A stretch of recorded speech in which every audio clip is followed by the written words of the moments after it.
discoveries. In the Western mind, Mongolia is forever linked to two names from the 13th century, Genghis Khan and his great Mongol Empire.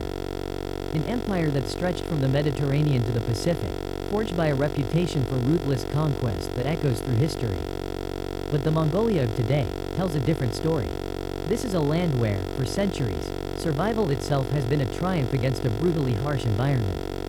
It has cultivated a lifestyle and culture so unique, it stands apart from every other nation on earth. From the custom of young women hosting guests through the night, to baffling taboos, like never wearing a hat indoors, or never touching another person's head. You must never refuse a host's offering of food, and you'll find writing and sewing used in ways you'd never expect. And just from hearing that, you must already be in. So what other secrets and wonders does Mongolia hold? Let's begin our journey. 13 mysteries and oddities found only in Mongolia. First, the capital, Ulaanbaatar, perched on the banks of the Toul River. This is Mongolia's largest city and its political heart. But its location is special. It sits 1,350 meters above sea level, on the very edge of the subarctic climate zone. Dominated by the Siberian High, Ulaanbaatar earns its title as one of the coldest capital cities on the planet. Winters here are agonizingly long, bitterly dry, and deeply frozen, with temperatures in January and February plunging to a staggering -15 to -30 degrees Celsius. The wind that sweeps down from the north doesn't just chill, it carries a dry, penetrating ice. A blanket of white snow smothers the city, refusing to thaw until summer, painting a scene that is bleak, yet profoundly striking. Yet, for a national capital, it feels strangely intimate. The population is only around 1 million people. Their lives are tethered to the land and what lies beneath it, with herding, agriculture, and mineral mining forming the cold, hard backbone of the city's economy. Furthermore, tourism is flourishing, drawing international visitors to explore historical museums, mausoleums, and the scenic areas along the Toul River.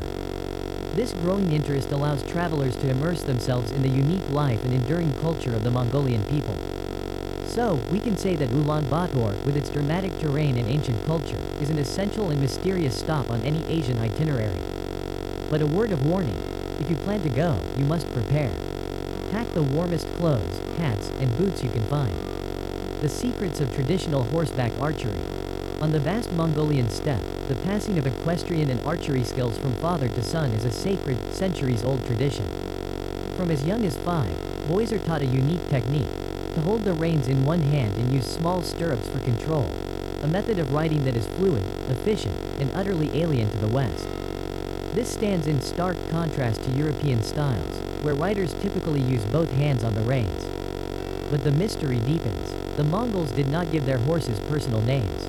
Instead, they identified them through descriptive terms, a practice that speaks to a profound, almost spiritual connection between the rider, his steed, and his destiny. And then, there is their legendary skill in combat. Mongolian warriors could perform the near impossible, aiming and firing with deadly accuracy while at a full gallop. This technique, known as the Parthian shot, or reverse shooting, demonstrates an almost supernatural coordination between man, horse, and bow. To honor and test these ancient skills, the nation gathers every year for the Naadam festival. It is the 3 games of men, archery, and wrestling. This is not merely a sports competition. It is a sacred gathering where the warrior community reaffirms its, celebrates its heritage, and safeguards cultural values that have survived for a millennium. Naadam now draws travelers from across the globe, all seeking to witness this raw, living piece of history. So, if fate brings you to Mongolia, experiencing Naadam is not a suggestion, it is a necessity. Hunting with the sky soldiers. Now, let's turn our eyes to the skies, to the creature known as the sky soldier, or the god of the heavens, the golden eagle. In Mongolia, this majestic predator is far more than a bird.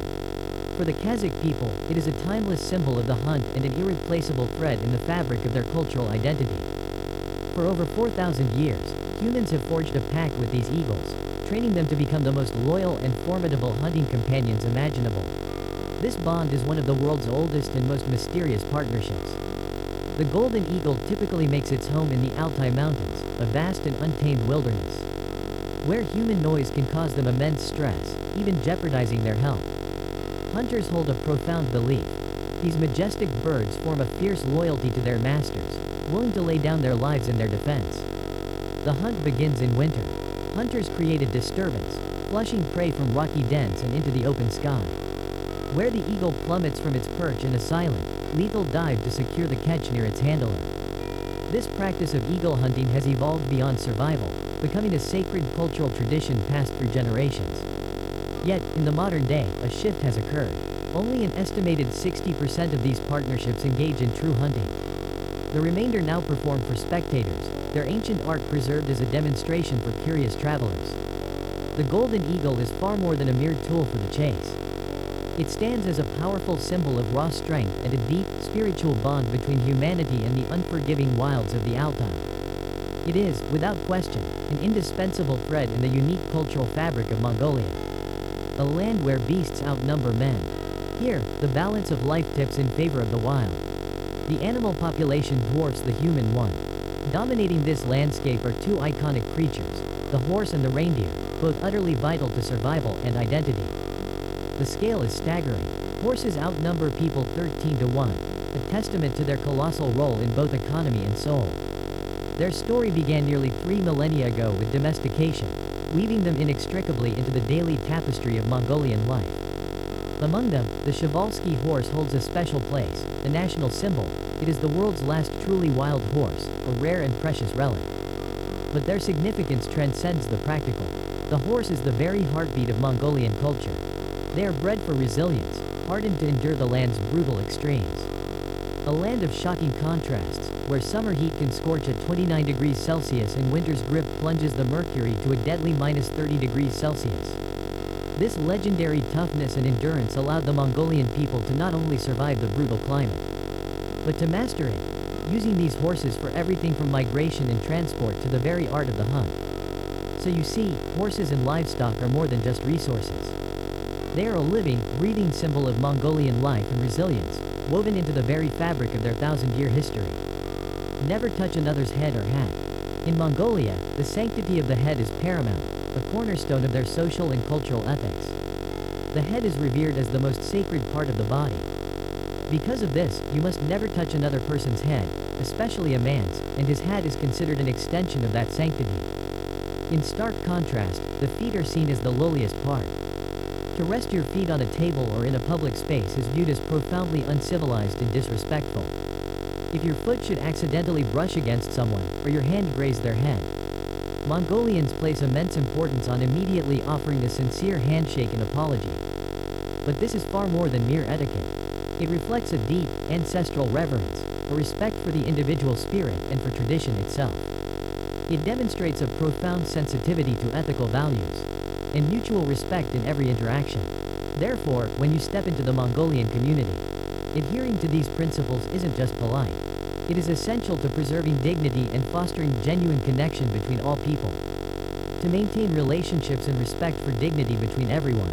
In Mongolia, swapping your hat once you step indoors is seen as a profound sign of disrespect. For the nomadic Mongols, a hat is far more than an accessory. It is a vital shield against the brutal, shifting elements of the vast steppe. This reverence is amplified in sacred spaces, temples, pagodas. To change your hat here is to show blatant disregard for the sanctity of the place and its rituals. It's a silent test of your respect for their land and their gods. And the rules don't stop there. Entering a home without removing your coat is another serious taboo. This isn't just about etiquette. It's a direct affront to the host's generosity and warmth. It implies you doubt their ability, or their willingness, to provide you comfort. To dismiss their preparedness for your arrival is a sure way to find yourself in very cold waters, both socially and literally. Never refuse the host's food. In Mongolia, to decline a host's offer of food is not just rude, it is a deep cultural insult. When you enter a jir, the traditional nomadic dwelling, the immediate offering of food and drink is a sacred gesture of welcome and care. Here, sustenance, especially dairy products, symbolizes the very bonds of community and hospitality. When presented with a meal, your duty is to accept with gratitude and partake with genuine appreciation. To refuse is to reject their goodwill outright, an act seen not as politeness, but as a personal slight. Therefore, to maintain balance and respect in all social interactions, Mongolians make it a point to never leave leftovers on their plate. Remember this well, so if you ever find yourself in Mongolia, you'll be one step ahead of the surprise. Now, here's a connection you might not expect. Mongolia is one of the few countries with a Lunar New Year tradition similar to Vietnam's. Their celebration, Sagan Sar, is the most significant traditional holiday of the year, heralding the arrival of spring. This festival is steeped in cultural and spiritual meaning, a time for profound respect, generous hospitality, and prayers for peace. Its origins are ancient, tracing back to the very foundation of the Mongol Empire when Temujin was proclaimed Genghis Khan in 1206. The celebration is held on the first new moon of the lunar calendar, marking the transition from the depths of winter to the promise of early spring. It is, without a doubt, Mongolia's most solemn and vital ritual. In the days leading up to the holiday, families engage in a thorough cleansing of their homes and prepare their finest traditional white clothing. The festive table is adorned with dairy-based dishes. White is the dominant color, symbolizing purity, innocence, and good fortune. Consider this.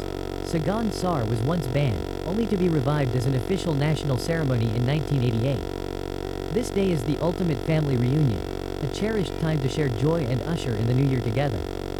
Historically, the festival also served to bolster the spirits of herders enduring the long, harsh winter, and to welcome the warmth of spring.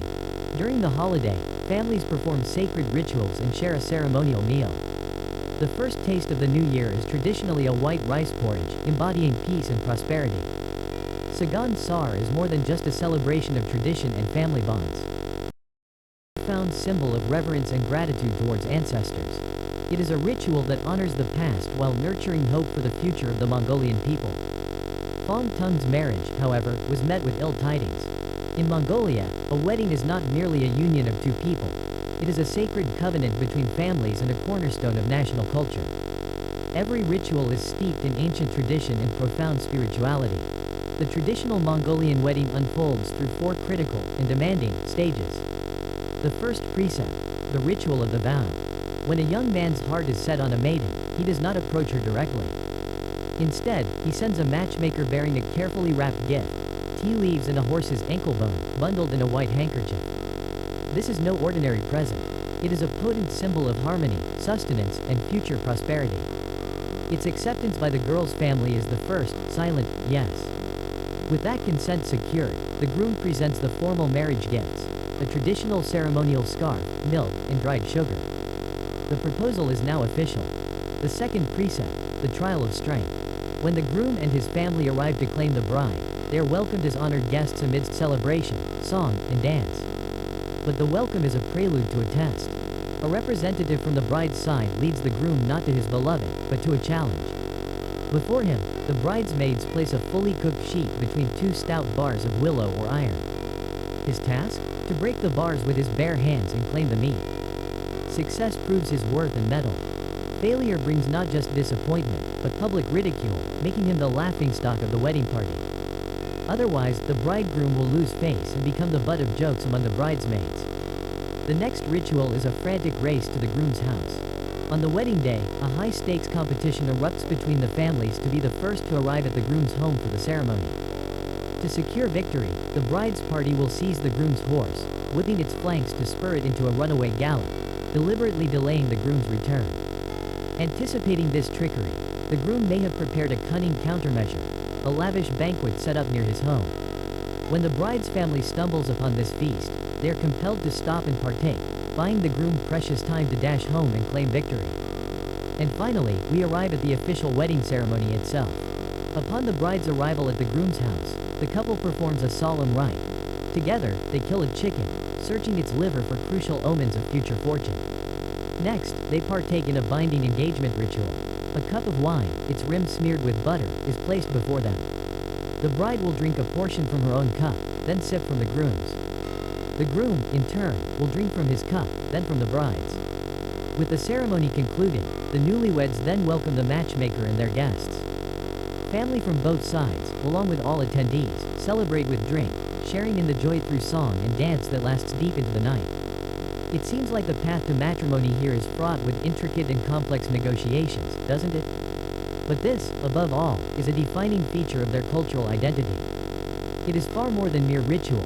It is a pivotal event marking the profound union of two families, and a vital occasion to experience and preserve the nation's ancient traditions. So let's approach it with respect, not judgment. The ceremony of Kosgol Lake. Perched at a breathtaking 1,645 meters, Koskol Lake is one of Mongolia's most awe-inspiring natural secrets. Plunging to a depth of 2.7 meters, it holds the title of the deepest freshwater lake in the entire country. It is the second largest lake by surface area at 2,760 square kilometers, second only to Lake Uvs. And while Lake Uvs is larger, Koskol is far deeper, holding a staggering 10 times more water. This makes it Mongolia's largest reservoir of fresh water. It holds about 70% of the country's total freshwater volume, earning its title as the largest freshwater lake in Asia. It ranks second only to the colossal Lake Baikal, especially as its waters flow into the Selinga River, and ultimately into Baikal itself. Because of this deep connection, Koskol is often called the sister lake to Baikal. But Koskol has a secret life in winter. The lake freezes over with ice so thick and solid that even large trucks can drive across its surface. Yet, to protect this pristine water source from pollution by oil and algae, the use of motor vehicles on the ice is strictly forbidden. Koskol is not just a scenic wonder. It is the sacred stage for an annual ice festival each spring. Here, Mongolians from across the land gather to celebrate and defy the lingering cold. Before dawn, they climb the sacred rocks, paying homage to the spirit of the lake and praying for a peaceful new year. The festival is more than just a gathering. It is where differences in origin, belief, and familiarity dissolve. Everyone shares in the same profound joy, undeterred by the freezing air, knowing the hardest days are past and all life is on the verge of blooming once more. And as night falls, the vast, silent expanse before the majesty of Lake Koskol grows warm, brimming with hope for the year to come. The more captivating a woman is, the more elusive she becomes. In Mongolia, a fascinating shift is taking place. Women's careers and societal roles are not only valued, they are advancing faster than men's. This is starkly evident in the statistics. Women achieve higher levels of education and face lower unemployment rates than their male counterparts. Traditionally, herding and livestock work was the domain of men. But today, women are breaking into this field, matching, and often surpassing, the success of men. Step into any bar, pub, or club, and you'll notice something striking. Female patrons frequently outnumber the men. This reveals a profound truth. Mongolian women are not just free in their life and career choices. They are actively reshaping the social landscape itself. Yet, here lies the paradox, despite their elevated social standing. Many Mongolian women, especially urban, modern, and ambitious ones, find themselves facing a haunting solitude, struggling to find their life partner. For them, the path to dating and marriage is fraught with unexpected difficulty. The reasons are a tangled web, ever-evolving personal standards, complex expectations for relationships, and deep-seated cultural and social barriers that persist beneath the surface of progress. To a Mongolian woman, building a career and ascending in society isn't just an option, it's a vital part of her identity. Yet, the quest for personal and romantic fulfillment remains a labyrinthine challenge. They stand at a crossroads, tasked with balancing soaring professional success with the intimate dream of a happy personal life. In our modern, volatile, and complex world, this is no simple feat. In Vietnam, we have a saying, extreme beauty often walks alone. Perhaps nowhere does this adage ring more hauntingly true than in the windswept plains and bustling cities of Mongolia. A paradise untouched by light. In the 21st century, it is rare to find a corner of the world untouched by the glow of civilization. Yet there exists a vast, breathtaking paradise where, for miles, you won't see a single artificial light. That place is Mongolia. Venture just beyond the city, and you are met with an endless carpet of green. A colossal tapestry stretched between heaven and earth, where the land seems to rise to kiss the wings of free-flying birds. Here, people embrace a nomadic life, risking everything on horseback, an existence as untethered as the wind. Mongolians hold a profound, sacred respect for their environment. They would never dream of defiling it. After every gathering or celebration, every piece of waste is meticulously collected and transported back to the cities. Everything is moved to designated collection points. It is a ritual. This deep-seated tradition is now being observed and adopted by the growing number of tourists who visit. And in this pristine landscape, it seems no one has the heart to be the first to break the spell by leaving behind so much as a scrap of litter. The boom that went bust. Mongolia is a land rich in natural resources, often called the new treasure chest of the world. Beneath its vast, empty deserts lie immense deposits of iron, copper, and uranium. In 2011, when global prices for coal and copper soared, Mongolia's economy exploded, becoming the fastest growing in the world. With a staggering growth rate of 17.8%. But this wealth was built on shifting sands. Within just a few years, the country's economy plummeted. By 2014, Mongolia's GDP growth had slowed to 7.89%. And by 2015, it had crashed to a mere 2.38%. The boom was over. By 2016, exports had plummeted further to a mere 1.17%. With only a slight recovery to 6.95% by 2018. Mongolia's public debt stands at a staggering $30 billion, more than double the nation's entire GDP. In 2020, the per capita income, adjusted for purchasing power parity, was $12,970. Yet, beneath this figure lies a land of stark and unsettling contrasts. A shocking 36% of the population lives below the poverty line. For these people, survival means scraping by on just about $2 a day. Meanwhile, in the very same country, a class of ultra-wealthy giants thrives. Indulging in a life of luxury and every conceivable modern amenity. One can witness sprawling amusement complexes, supercar dealerships, exclusive bars, and gleaming, ultra-modern towers rising from the Mongolian landscape. And so, dear friends, our journey concludes. We've uncovered 13 strange and mysterious secrets of Mongolia together. Which revelation left you the most astonished? Share your thoughts in the comments below, and don't forget to show your support with a like for the mysterious universe. Subscribe to the channel so you never miss our next intriguing discovery. Thank you for watching. Until next time, farewell. Subscribe to the Gian MI Go channel to stay updated on all our fascinating videos.